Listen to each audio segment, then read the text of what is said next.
इंसान में फर्क करना एक सामाजिक बुराई है। तालीम व तरक्की बढ़ने के बावजूद पल रही ऐसी बुराइयों की वजह जातिवाद, पिछड़ी सोच व धार्मिक कट्टरता है। क्या वजह है कि जियो और जीने दो का उसूल हमें आज भी नहीं भाता? यह खोट है नजर का कि दूसरों का सुख चैन हमसे देखा नहीं जाता। इंसानी कमजोरी पर ये लाइनें बड़ी सटीक लगती हैं। जाति के आधार पर इंसान का इंसान में फर्क करना, बेवजह की दूरी और ऊंच नीच के फासले बनाना एक सामाजिक बुराई है। तालीम व तरक्की बढ़ने के बावजूद पल रही ऐसी बुराइयों की वजह जातिवाद, पिछड़ी सोच व धार्मिक कट्टरता है। लगभग सबसे एक जैसा सा बर्ताव करने, दीन दुखियों की मदद करने व उन्हें गले लगाने की महज बातें करते हैं। उनकी कथनी और करनी एक नहीं होती है। हालांकि भेदभाव की बुनियाद पर टिकी इमारतें बेहद पुरानी व खंडहर हो चुकी हैं, लेकिन उनका वजूद बरकरार है, जो आज भी पूरी तरह खत्म नहीं हुआ है। यही वजह है कि आरक्षण से पिछड़ों, दलितों को सरकारी दफ्तरों में नौकरी तो मिल जाती है, लेकिन असलियत में उन्हें बराबरी का दर्जा नहीं मिलता। अक्सर उन्हें ताने सुनने को मिलते हैं, उनका मजाक उड़ाया जाता है। एक सरकारी महकमे से रिटायर हुई सुधा रानी की जिंदगी जद्दोजहद भरी रही। तकरीबन 40 साल पहले बमुश्किल पढ़ लिख कर उन्हें स्टेनो की नौकरी मिली, लेकिन पूरे सेवा काल में उन्हें एक टीज बराबर बनी रही। सुधा रानी ने बताया, सवर्ण जाति के सहकर्मी लंच के वक्त या किसी की फेयरवेल पार्टी वगैरह में घुमा फिरा कर अक्सर यह एहसास कराते थे कि मैं उनसे अलग हूँ, दलित जाति की हूँ, इसलिए उनकी बराबरी न करूँ। एक दलित अफसर का कहना है, जैसे हाथी के दांत खाने के और व दिखाने के और होते हैं, वैसे ही सरकारी दफ्तरों में भी बहुत से अगड़े अफसर व मुलाजिम आज भी बेहद पिछड़ी सोच के शिकार हैं। उन्होंने अपने अलग गुट बना रखे हैं। हमारे साथ बैठने व खाने तक से परहेज करते हैं। वे बात बात पर नाक भान सिकोड़ते हैं। सवर्ण जाति वाले अक्सर अपनी जाति वालों की तरफदारी करते हैं, हमें गैर समझते हैं, इसलिए अपनों की पैरोकारी में तबादले व तैनाती के फरमान जारी होते हैं। इस भेदभाव के चलते हमें बहुत सी चीजों से अलग रखा जाता है। यह बात सच है कि सवर्ण जाति में पैदा होने, ज्यादा पैसा या पावर पा लेने या फिर उम्र में बड़ा हो जाने से ही कोई इंसान बड़ा नहीं हो जाता। उसके काम, उसकी मेहनत व सूझबूझ से हासिल मुकाम ही उसको बड़ा बनाते हैं। समझदार लोग इसे मानते भी हैं, लेकिन इसके बावजूद हमारे समाज का एक कड़वा सच इसके बिल्कुल उलट है। संत महंत के उपदेशों व कथा प्रवचनों में भी दूसरों को बराबरी की सीख देते हैं, लेकिन बात पर उपदेश कुशल बहुतेरे वाली तर्ज पर आकर ठहर जाती है। इसलिए जब उस पर अमल होने की बारी आती है, तो अगड़े खुद को ऊंचा और दूसरों को नीचा साबित करने में कोई कोर कसर नहीं छोड़ते। इस गरज से वे कमजोरों की टांग खिंचाई करने से भी बाज नहीं आते। सदियों से हमारे समाज में धन दौलत, ओहदा, रुतबा वगैरह पर कब्जा अगड़ी जातियों का ही रहा है। यह सिलसिला आज भी बरकरार है, इसलिए महज मुट्ठी भर लोग ही सारी आन, बान और शान को अपनी जागीर समझते हैं। जायज नाजायज हुक्म देकर दूसरों से काम कराने को वे अपना हक मानते हैं। सब जानते हैं कि भारतीय संविधान में देश के हर नागरिक को बराबरी का हक है।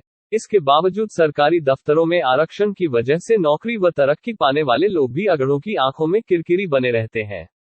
यह कितने अफसोस की बात है कि अच्छे खासे खाते पीते व अमीर जाति वाले लोग भी अब अपने लिए आरक्षण की मांग करने लगे हैं।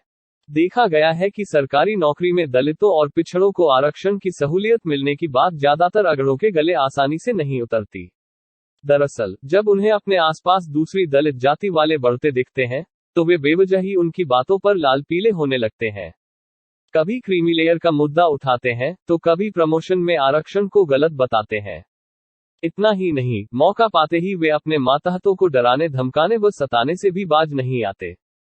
फर्क इतना है कि पहले बाहुबल से डरा धमकाकर बंधुआ बना लिया जाता था, मारपीट कर सताया व बेइज्जत किया जाता था, जबरन जमीनें व बहु बेटियां छीन ली जाती थी, लेकिन अब पढ़े लिखे अगड़े नए तरीके से दिमागी तौर पर सताने लगे हैं। उनके बर्ताव में कदम कदम पर बेजा गुस्सा, घमंड व रोब टपकता है। यह बात अलग है कि सरकारी नियम कानून के डर से अगड़े आरक्षण का फायदा लेने वालों को सीधे व खुलकर विरोध नहीं कर पाते, लेकिन फिर भी दिमागी तौर पर सताने के लिए कोशिशें जरूर की जाती हैं। मसलन बेबुनियाद आरोप लगाने, जांच में फंसाने व कार्यवाही करने में अगड़े अक्सर गुस्सा निकालते हैं, झूठी शिकायतें करके उन्हें बेवजह परेशान करते हैं।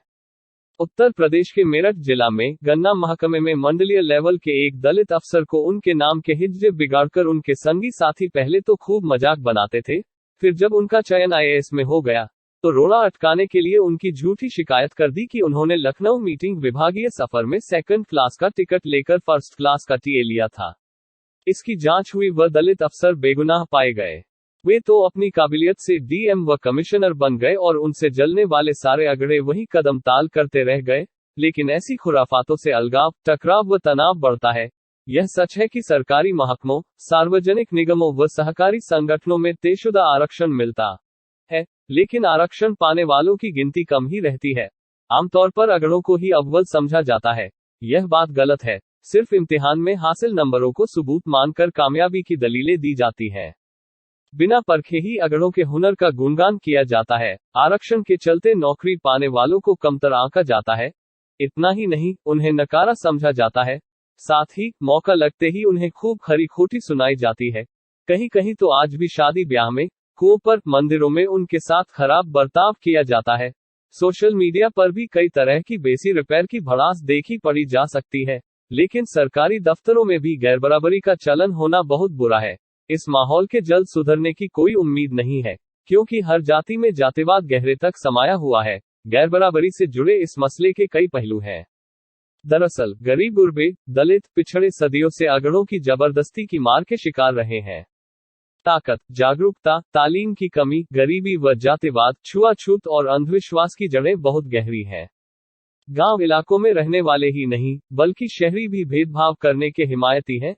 इसलिए तरक्की के बावजूद हमारे समाज में पसरी सामंती सोच की वजह से दफ्तरों में आज भी कमजोरों के साथ भेदभाव होता है। बहुमत में मौजूद सरकारों ने पिछड़ों व निचलों को अनुसूचित जाति, अनुसूचित जनजाति व पिछड़ों को आरक्षण की सहूलियत दी। इससे डूबते को तिनके का सहारा मिला। लेकिन अगड़ों, दबंगों, निठल्लों व कब्जेदारों को यह रास नहीं आता, क्योंकि जरूरतमंदों को आरक्षण मिल जाने से उन्हें अपने हाथों से कठपुतली या फिसलती नजर आती है।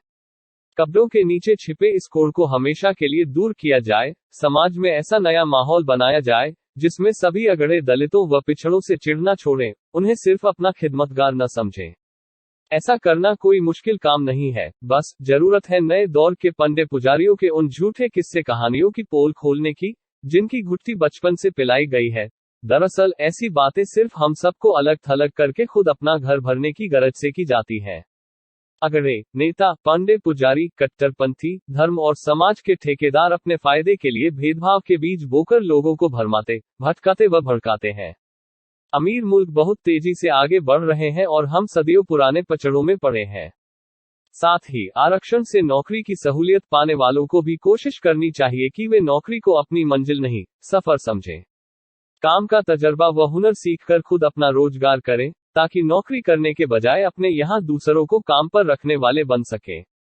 मेहनत, कोशिश व सूझबूझ से आगे बढ़ें और ऐसा करना मुश्किल नहीं है।